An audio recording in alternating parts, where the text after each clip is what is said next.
Return collections. تحریر میں رسول اللہ صلی اللہ علیہ وسلم نے تحریر میں لکھنے کو منع کیا. یہ روایت بخاری کی ہے کہ عزیز بن رفیع جو ہیں وہ حضرت شداد کے ساتھ میں، جناب شداد کے ساتھ میں پہنچے، اور پہنچے وہ حضرت عبداللہ ابن عباس کے پاس، اور ان سے جا کر پوچھا کہ رسول اللہ صلی اللہ علیہ وسلم نے کیا کیا چھوڑا ہمارے لیے. تو انہوں نے فرمایا کچھ نہیں چھوڑا سوائے اس کے کہ جو دو دفتیوں کے بیچ میں، یعنی قرآن. اب یہ ایک صحابی کی رائے ہو گئی. اس کے بعد پھر وہاں سے وہ چلے اور محمد بن حنفیہ بہت بہت عظیم صحابی تھے، ان کے پاس پہنچے، ان سے پوچھا کہ رسول اللہ صلی اللہ علیہ وسلم نے کیا چھوڑا ہم لوگوں کے لیے، امت کے لیے. بالکل وہی جواب انہوں نے دیا. انہوں نے کہا کہ یہ جو دو کورز کے درمیان میں ہے، یعنی قرآن، اس کے سوا کچھ نہیں چھوڑا. تو یہ تو بخاری کی حدیث ہے، امام بخاری کی. یعنی رسول اللہ صلی اللہ علیہ وسلم نے کچھ نہیں چھوڑا کا مطلب تحریر شکل میں. سنت تو آپ کی چلی آ رہی، لوگ نماز تو پڑھتے ہیں اور بہت سی چیزوں پر عمل کرتے ہیں جو رسول اللہ صلی اللہ علیہ وسلم نے کی تھی. کچھ نہیں چھوڑا کا مطلب یہ ریٹن میں کیا کیا دیا ہے ہمیں، ہمارے پاس کیا کیا ہے. تو ان دو حضرات نے یہ جواب دیا کہ کچھ نہیں، اور یہ بخاری میں ہے. پھر یہ مسلم کی حدیث، رسول اللہ صلی اللہ علیہ وسلم نے فرمایا کہ مجھ سے سن کر کچھ مت لکھنا، اور جس کسی نے قرآن سے مختلف کوئی چیز لکھ لی ہو مجھ سے سن کر، وہ اسے اریز کر دے، مٹا دے. اگر کسی نے لکھ رکھی ہو جو قرآن کے علاوہ ہو، وہ اسے مٹا دے. اب یہ کہا جاتا ہے یہ شروع کے دور کی بات تھی. تو بعد کے دور کی بات، عمل کو تو جانے دیجیے صحابہ کے، بعد کے دور کی پھر ایسے ہی بیان بھی تو دکھائیے رسول اللہ صلی اللہ علیہ وسلم کا کہ اب انہوں نے کہا کہ اب لکھ سکتے ہو. لکھنے کی ممانعت کی رسول اللہ صلی اللہ علیہ وسلم نے. یہ مسلم کی حدیث ہے، احادیث لکھنے کی ممانعت کی، اور کہا جس کے پاس ہو، جنہوں نے لکھ رکھا ہو، اسے مٹا دے. پھر حضرت ابو سعید خدری، یہ بھی بڑے پائے کے صحابی تھے، ان سے روایت ہے کہ ہم نے اجازت طلب کی کہ ہمیں اجازت دے دی جائے حدیثیں لکھنے کی. رسول اللہ صلی اللہ علیہ وسلم نے اجازت نہیں دی کہ آپ جو کچھ فرماتے ہیں حدیثیں اسے ہم لکھ لیا کریں. رسول اللہ صلی اللہ علیہ وسلم نے اجازت نہیں دی. کچھ صحابہ کے پاس سے لکھی ہوئی کچھ چیزیں، روایتیں جو ملتی ہیں اس سے اویلیبل تو صرف ایک ہے. میں نے آپ کو بتایا تھا حمام بن منبہ جو ہیں حضرت ابو ہریرہ کے شاگرد تھے. انہوں نے حضرت ابو ہریرہ سے، بعد کے دور میں رسول اللہ صلی اللہ علیہ وسلم کے، انہوں نے حضرت ابو ہریرہ کے پاس بیٹھ کر 138 حدیثیں لکھی تھی. حضرت ابو ہریرہ نے بولی، انہوں نے لکھی. حضرت ابو ہریرہ سے مروی ہے روایت ہے 5000 سے زیادہ، 138 لکھی جا رہی ہیں. وہ 138 ملی ہیں، ڈاکومنٹ تھا. اس کو ڈاکٹر حمید اللہ جو ہیں انہوں نے شائع کرایا وہاں سے، حیدرآباد سے پبلش بھی کرایا. اس کے علاوہ کوئی ریکارڈ فرسٹ سینچری ہجری کے اندر نہیں مل رہا ریٹن حدیث کا. صرف یہ ایک مل رہا ہے رسول اللہ صلی اللہ علیہ وسلم کے بعد کے دور میں. صحابہ کے دور، یعنی صحابہ بھی تھے اس وقت، تابعین، انہوں نے لکھا، صرف یہ ایک ملا. ہاں یہ بعض تحریروں میں ہے کہ کچھ حدیثیں لکھی ہوئی حضرت عبداللہ بن عمر کے پاس بھی تھی، کچھ حضرت علی کے پاس بھی تھی. ایک آدھ نام اور آتا ہے کہ کچھ ان کے پاس تھی. یہ 2-3 نام آتے ہیں. ممکن ہے کہ انہیں رسول اللہ صلی اللہ علیہ وسلم نے، ہم خوشگمانی رکھتے ہیں اگر یہ صحیح ہے بات، تب تو رسول اللہ صلی اللہ علیہ وسلم نے انہیں اجازت دے دی ہو، عام بنا دی ہے کہ اچھا تم لکھ لو. تو یہ 2-3 صحابہ جو ہیں ان کو اجازت دے دی تھی کہ تم لکھ لو. ہم گمان رکھتے ہیں کہ دے دی تھی.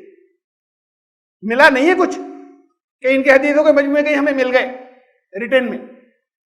لیکن چونکہ بعض روایتوں میں ملتا ہے کہ ان کے پاس تھی لکھی ہوئی، تو وہ تھوڑی سی تھی. صحابہ کا انداز یہ تھا کہ بڑی تعداد، بڑے صحابہ کے، حضرت ابو ہریرہ کا بہت نام آتا ہے نا. حضرت ابو ہریرہ رسول اللہ صلی اللہ علیہ وسلم کی وفات سے 3 سال پہلے ایمان لائے تھے.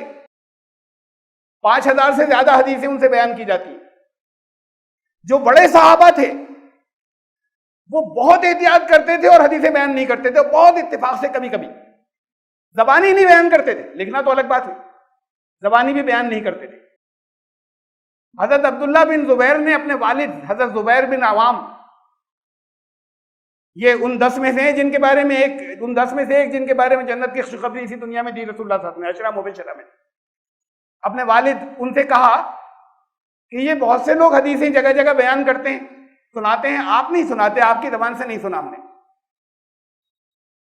فرمایا کہ میں نے رسول اللہ صلی اللہ علیہ وسلم کی زبان سے یہ سنا تھا کہ جو کوئی میرے بارے میں کوئی غلط بات بیان کرے جو میں نے نہیں کہی، وہ اپنا ٹھکانہ جہنم میں بنا لے۔ اور اب میں یہ دیکھ رہا ہوں کہ اس میں لوگوں نے ایک لفظ بڑھا لیا، متعمدن، جو جان بوجھ کر ایسا کرے، یعنی کہ میں اللہ کے، انہوں نے قسم کھائی، اللہ کی قسم میں رسول اللہ صلی اللہ علیہ وسلم کی صحبت میں رہا ہوں، ان سے میں نے بار بار یہی سنا، صرف یہ متعمدن نہیں تھا، جان بوجھ کر یہ لفظ انہوں نے نہیں بولا تھا، یہ اب لوگوں نے بڑھا لیا ہے کہ جس نے میرے بارے میں کوئی غلط بات بیان کی وہ اپنا ٹھکانہ جا، اس لیے میں ڈرتا ہوں کوئی غلط بات نہ نکل جائے، اس لیے میں بیان نہیں کرتا۔ زیادہ بڑے صحابہ کا یہی طرز عمل تھا۔ پھر اس کے بعد حضرت ابوبکر رضی اللہ تعالیٰ عنہ نے اپنے دور خلافت میں کچھ احادیث تھیں جو لکھ لی گئی تھی، ان کے پاس رکھی تھی۔ ایک دن حضرت عائشہ سے کہا کہ انہیں نکالو، اور انہیں جلا دیا۔ پھر حضرت عمر رضی اللہ تعالیٰ عنہ نے اپنے دور میں صحابہ سے مشورہ کیا کہ کیا کیا جائے، اب لکھ لی جائیں وہ باتیں؟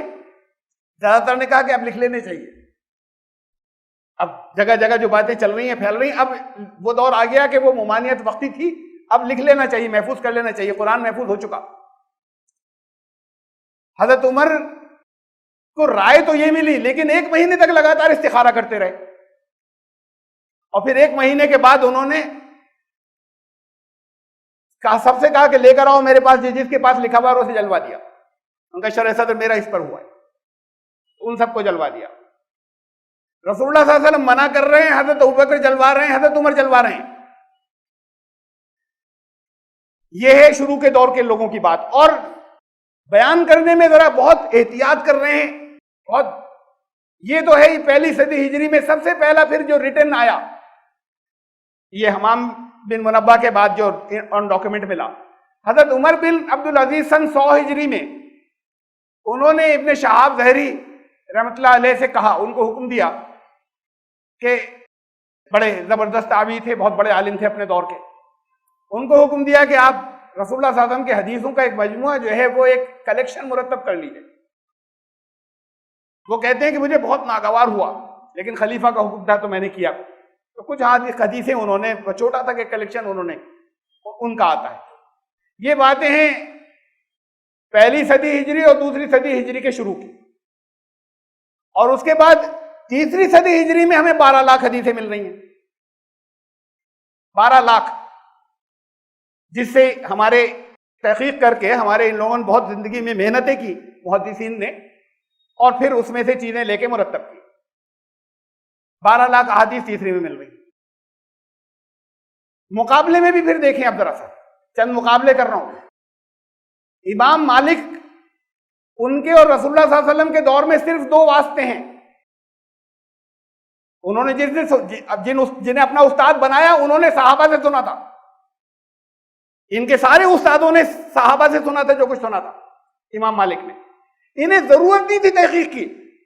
بات یہ ہو رہی نا کہ صاحب انہوں نے کتنی تحقیق کی اور کتنی زبردست شرائط رکھی امام بخاری نے، انہیں تحقیق کی ضرورت نہیں تھی۔ یہ تو اس دور میں ضرورت تھی جب 12 لاکھ حدیثیں مل رہی ہیں کہ کیا صحیح اور کیا غلط۔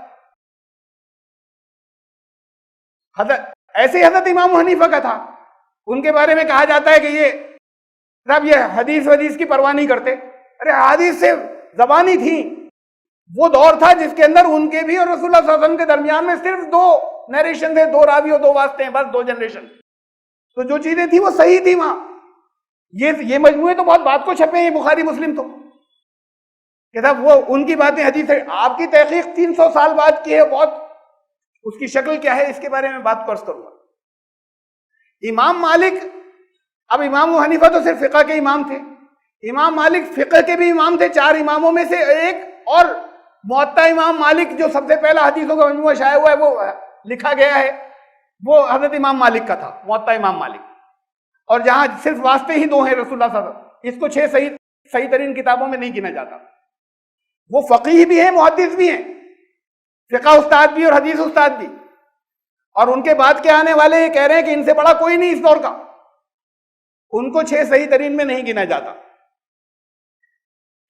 انہوں نے ایک بار مولانا عبید اللہ سندھی رحمۃ اللہ علیہ، یہ حضرت شاہ ولی اللہ رحمۃ اللہ علیہ کی فکر کے بہت، ان کی سوچ کے یا ان کے علم کے بہت بڑے پروپیگیٹر تھے۔ انہوں نے لکھا ہے کہ ایک بار مکہ مکرمہ میں ہماری ملاقات شیخ حمید الدین فراہی سے ہوئی۔ میرا حدیث کا علم زیادہ تھا، ان کا قرآن کا علم مجھ سے زیادہ تھا۔ ہم میں بہت بحثیں ہوتی تھی اور بہت بات چیت چل رہی تھی، بڑی لمبی لمبی گفتگویں ہوتی تھی۔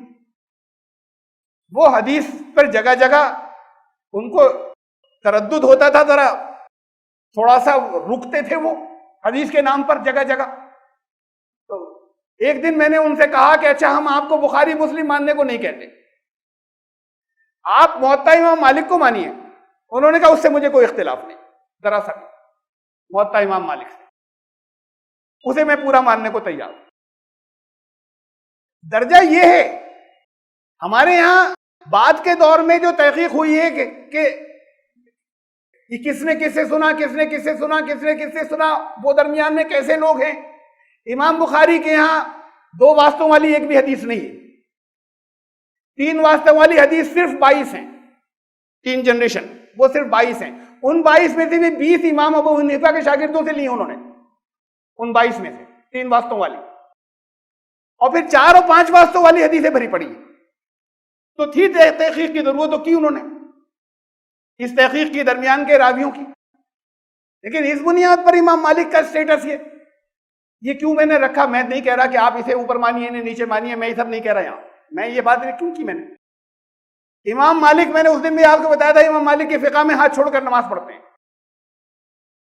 انہوں نے مدینے سے لیا تھا، یہ مدینے کے علماء سے جتنے ان کے استاد تھے، اور ان کے سارے استاد وہ تھے جو صحابہ سے مل چکے تھے۔ تو اس دور میں انہوں نے کوئی تبدیلی نہیں کر لی، مسجد نبوی کے اندر ہاتھ چھوڑ کے نماز پڑھتے چلی آ رہی ہے، وہ بھی تھا ان کے فقہ میں ہاتھ چھوڑ کر نماز پڑھنا ہے۔ آپ کی بحث اس پر ہے کہ یہاں پر ہو ہاتھ یا یہاں پر ہو، ساری اس کے اوپر ہے۔ تو چاہے جیسے ہو، حضرت عبداللہ بن مسعود بڑے جلیل القدر صحابی تھے، وہ پہنچ گئے عراق۔ امام ابو حنیفہ نے زیادہ تر، اور ان کے شاگردوں کا ایک سلسلہ پھیلا بڑا لمبا، امام ابو حنیفہ نے حضرت عبداللہ بن مسعود کے شاگردوں سے علم لیا سارا۔ حضرت عبداللہ بن مسعود بڑے پائے کے صحابی تھے، ان میں سے تھے جن کے بارے میں رسول اللہ صلی اللہ علیہ وسلم نے یہ فرمایا کہ 4 لوگوں سے قرآن سیکھنا، جن میں سے ایک عبداللہ بن مسعود ہے۔ تو حضرت امام ابو حنیفہ ان کی رائے کو زیادہ اہمیت دیتے تھے۔ تو پھر ان سے جو مسائل لیے انہوں نے، طریقہ اس کے اندر ہاتھ اس شکل میں باندھنا ہے، اس کے اندر رفع یدین کرنا نہیں ہے۔ مدینے کے لوگ رفع یدین کرتے تھے اور ہاتھ نہیں باندھتے تھے، ہاتھ کھلا رکھتے تھے۔ ثابت کیا ہو رہا ہے اس سے؟ ثابت یہ ہو رہا ہے کہ ان چیزوں کی کوئی اہمیت نہیں تھی، رسول اللہ صلی اللہ علیہ وسلم نے کبھی رفع یدین کیا، کبھی نہیں کیا، یہ نماز کا اہم جز نہیں ہے۔ کچھ صحابہ نے اس کو کچھ صحابہ نے اسے اختیار کیا، کچھ نے اسے اختیار کیا۔ یہ اہم جز نہیں ہے جس پر بحثیں کی جائیں۔ ہاں، امام بخاری کی روایت، اس کے اندر ضرور حدیث میں آپ کو جو مل جائے گی کہ وہ رفع یدین رسول اللہ صلی اللہ علیہ وسلم نے کیا، تو ان صحابہ سے روایت ہے جنہوں نے کیا، ان سے یہ روایت ہے جنہوں نے کیا۔ تو کبھی کیا، یہ ان چیزوں میں کبھی وتر کی کم رکعتیں پڑھ لیتے تھے، کبھی زیادہ، کبھی قیام اللیل کی کم پڑھ لیتے تھے، کبھی زیادہ۔ تو مختلف صحابہ نے مختلف، ان چیزوں کی اہمیت نہیں تھی۔ اہمیت تھی حضوری کے طرح کہ اللہ کے سامنے اس وقت حاضر ہیں، اہمیت تھی اس چیز کی کہ سب طرف سے کٹ گئے یا نہیں کٹ گئے۔ اس کی اہمیت آج کوئی نہیں ہے، اس کا نام کوئی نہیں لیتا کہ نماز ہوئی یا نہیں ہوئی، اگر دنیا کی باتیں سوچ رہے تھے تو، اور حضوری کا تصور اللہ کے سامنے نہیں تھا، نماز ہوئی نہیں ہوئی، یہ کوئی اس میں بحث ہی نہیں کرتا۔ اس سے نمازیں ہوتی ہیں خراب کہ یہاں ہاتھ تھا یا یہاں ہاتھ تھا، پاؤں اتنے کھلے تھے یا اتنے کھلے تھے۔ جو جیسے کر رہا ہے کرنے دیجئے، یہ مختلف جگہوں سے مختلف عمل لیے ہیں۔ اب اس کو جب بیان کیا کرنے میں، تو کسی نے اس کو، رسول اللہ صلی اللہ علیہ وسلم نے فرمایا، میں اپنی سمجھ سے ایک بات کہہ رہا ہوں، کیوں فرق ہو گیا؟ رسول اللہ صلی اللہ علیہ وسلم نے فرمایا کہ کندھوں اور پیروں کو ملاؤ نماز میں. اب کچھ نے اسے لفظی طور پہ لیا تو پاؤں چھونا ضروری ہے، کندھوں اور ٹخنوں کو، پیروں کو بھی نہیں. ارے کتنے چیڑ لیجیے، ٹخنے تو چھوئیں گے نہیں، پھر بھی پاؤں کے اوپر پاؤں چڑھا کے بھی نہیں چھو پائیں گے آسانی سے. اب میرے کوئی پاؤں پہ پاؤں چڑھاتا ہے میں خفا نہیں ہوتا، ذرا سا بچاتا ہوں، پھر چڑھا لیتے تو جانے دیتا ہوں، اس پہ بحث نہیں کرتا کہ بھئی انہوں نے اس کو لفظی معنوں میں لے لیا ہے. مقصد یہ تھا کہ صفیں اتنی سیدھی ہو، وہ سیدھے آپ اگر آگے کے پنجوں سے لیں گے تو کسی کا پاؤں لمبا ہوتا ہے، کسی کا چھوٹا، سیدھ اچھی نہیں آئے گی. ایڑی سے لیں گے تب بھی تھوڑا سا فرق آ جائے گا، ٹخنوں سے لیجیے گا اور کندھوں سے لیجیے گا. ملانے کا مطلب یہ تھا، بعض نے ملانے کا مطلب یہ لیا تو انہوں نے نہیں کہا کہ یہ ضروری ہے ایسے اتنے پاؤں کو کھولنا، ملا سکتے ہی نہیں آپ پوری نماز کے اندر. تو اب کچھ نے اسے لفظی طور پر لے لیا، کچھ نے اس کا مفہوم لیا. اس میں اتنی شدت اختیار کرنے کی ضرورت ہی نہیں ہے. اگر کوئی لفظی طور پہ مفہوم لے رہا ہے اس کو کرنے دیجئے. کوئی اگر اس سے سمجھ رہا ہے کہ اس کا مفہوم مطلب یہ تھا، اسے کرنے دیجئے. یہ اتنی اہم بات نہیں تھی. اہم بات یہ تھی کہ اس وقت اللہ کے سامنے حاضر ہو، نماز میں کچھ اور تو نہیں آ رہا تمہاری حضور، یہ تھی اہم بات. اور پھر اہم کیا تھا؟ قیام ہو، رکوع ہو، سجدہ ہو. دو سجدہ، ایک سجدہ نہ ہو جائے، تین نہیں ہو جائیں، دو رکوع نہیں ہو جائیں، ترتیب یہی رہے، رکعتیں اتنی ہی رہیں. میں نے یہ بھی آپ کو شاید پچھلی کسی رات میں بتایا تھا کہ پوری سارے حدیث کے مجموعوں میں یہ جو 12 لاکھ سے آئی ہیں چھانٹ کر، اس میں 5 وقت کی فرض نمازیں جو فرض ہو کر آئی اللہ کی طرف سے، ان 5 وقت کی نمازوں کی رکعتیں کتنی ہیں؟ ایک بھی حدیث نہیں ہے. پھر بھی سب ایسے ہی کر رہے ہیں، ہے ہی نہیں کوئی حدیث، اور سب کر رہے ہیں. شیعہ بھی ایسے ہی پڑھ رہے ہیں، مغرب کی 3 ہی پڑھتے ہیں، کوئی اختلاف نہیں ہے اس پر. سنتوں میں ہے، نفل میں ہے اختلاف. ان فرائض میں جو اللہ کی طرف سے مقرر آئی کوئی اختلاف نہیں ہے.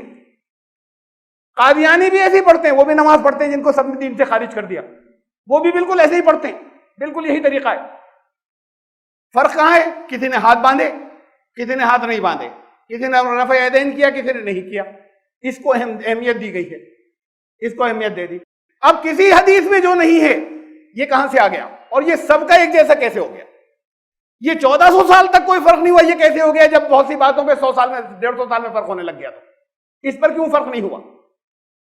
بھئی ہم جاتے ہی پہلے بیٹھ جاتے، اتحیات پڑھتے، پھر کھڑے ہو کے ہم سورہ فاتحہ پڑھ لیتے، یا مغرب کی 3 نہیں پڑھتے، 4 پڑھتے یا 2 پڑھتے. کسی میں اختلاف نہیں پوری امت میں. ایسا کیسے ہوا جب کسی حدیث سے نہیں آیا تھا؟ یہاں تو اس میں تو یہ رسول اللہ صلی اللہ علیہ وسلم کی سنتیں جاری تھی، اس پر سب لوگ عمل کر رہے تھے تواتر سے. ضرورت نہیں تھی کہ یہ بتائیں، کہیں کہ رسول اللہ صلی اللہ علیہ وسلم یہ بتائیں کہ کیسے رسول اللہ صلی اللہ علیہ وسلم نے کیسے کیا تھا. نہیں تھی ضرورت. جن چیزوں کو بیان کیا جا رہا ہے اس کی کوئی بہت زیادہ ضرورت نہیں تھی. ایسے بھی کیا تھا اور ایسے بھی کیا تھا. یہ تو تھا لکھنے سے متعلق ریکارڈ. اب آگے لکھی گئی ہے. اس میں اس بات کو سمجھ لیے سنت و حدیث میں فرق کیا ہے. میں نے 2 لفظ بولے، قرآن و سنت. کوئی کہتا ہے قرآن و حدیث. ہمارا دین کہاں سے لیں؟ قرآن حدیث سے. دین کہاں سے لیں؟ قرآن سنت سے. یہ سنت و حدیث میں فرق ہے، ایک ہی چیز نہیں ہے. یہ سنت ہے، چلی آ رہی ہے. رسول اللہ صلی اللہ علیہ وسلم نے جو کچھ کیا اور لگاتار چلا آ رہا ہے، وہ یا کرنے کو کہا اور لگاتار چلا آ رہا ہے، یہ سنت ہے. ایسی بہت سی چیزیں جو آپ نے جاری کی وہ سب سنتیں تھی. بہت سی سنتیں ایسی ہیں کہ جو ہمیں حدیث سے جن کا پتہ چلتا ہے، بعض ایسی ہیں کہ جن کے بارے میں حدیث ہی نہیں، پھر بھی وہ سنتیں اور ہے موجود سنت. اور بہت سی سنتوں کا ہمیں حدیث سے معلومات ہوتی ہے. جیسے فرض ہمیں قرآن سے معلوم ہوتے ہیں، ایسے سنتیں ہمیں حدیث سے معلوم ہوتی ہیں. یہ سنت اور حدیث ایک چیز نہیں ہے. بہت سی سنتیں حدیث سے معلوم نہیں ہوتی اور وہ چل رہی ہیں اور صحیح ہے.